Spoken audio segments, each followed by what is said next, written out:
ஆன்மீக நண்பர்கள் அனைவருக்கும் என்னுடைய அன்பான வணக்கங்கள். தமிழ் புத்தாண்டு நல்வாழ்த்துக்கள்.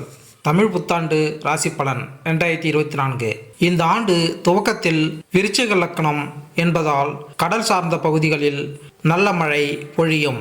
6ஆம் இடத்தில் சூரியன் உச்சம் பெற்று குருவுடன் இணைவது சகோதரர்களின் உடல்நலனில் பாதிப்பை தரும்.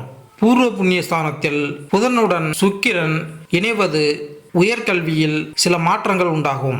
சனியுடன் செவ்வாய் இணைவு பெறுவது இனம் தெரியாத புதிய நோய்கள் உண்டாகும். மருத்துவத்துறையில் சில சவால்களை சந்திக்க வேண்டி வரும். 8ஆம் இடத்தில் சந்திரன் அமர்வது பணப்புழக்கம் குறையும். தொழிலில் சில கூட்டு தொழில் மந்த நிலை நீடிக்கும்.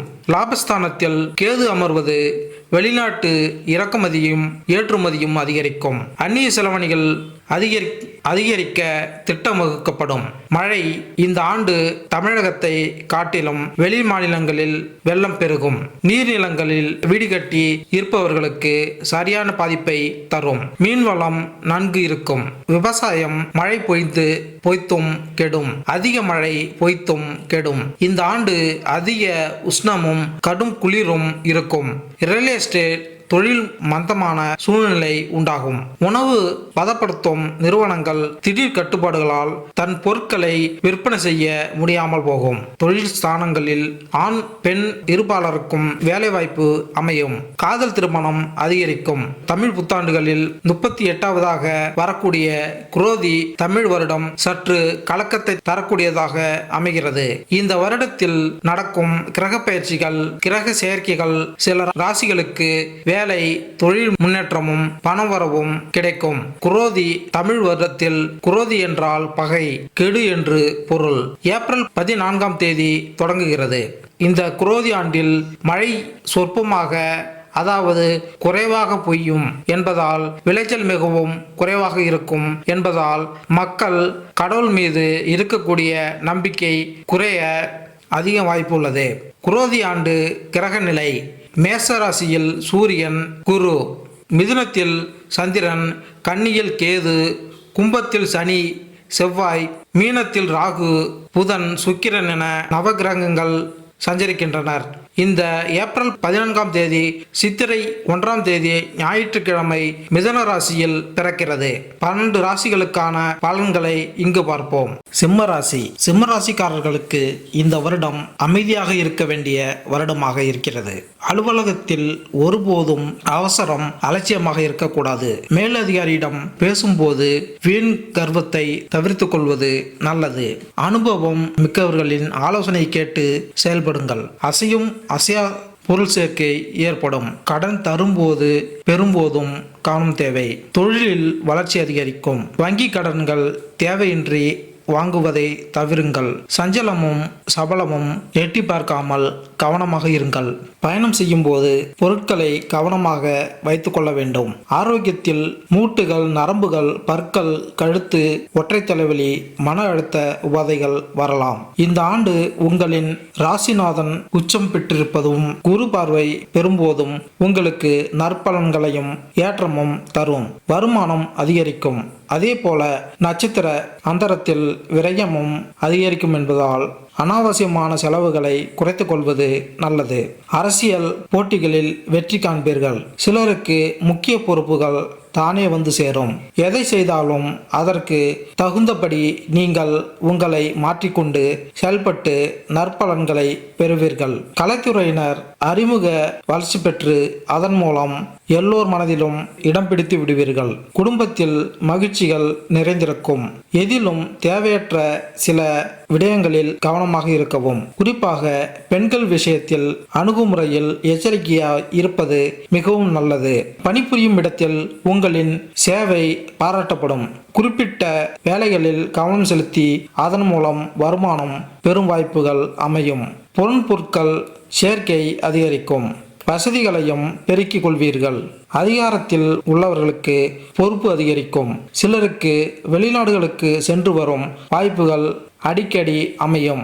பொருளாதார நிலை சீராக இருக்கும். சிம்ம ராசிக்கு குரோதி வருடத்தில் கர்மஸ்தானத்தில் குருவும் சப்தமஸ்தானத்தில் சனியும் சஞ்சரிக்க உள்ளார். வேலை, தொழில், திருமண வாழ்க்கை, குடும்பம் தொடர்பான விஷயங்களில் எப்படிப்பட்ட பலன்கள் இந்த புத்தாண்டில் கிடைக்கும் என தெரிந்து கொள்வோம். குடும்பம் மற்றும் நிதிநிலை. சிம்ம ராசிக்கு இந்த தமிழ் புத்தாண்டு யோகத்தை தரக்கூடியதாக அமைய போகிறது.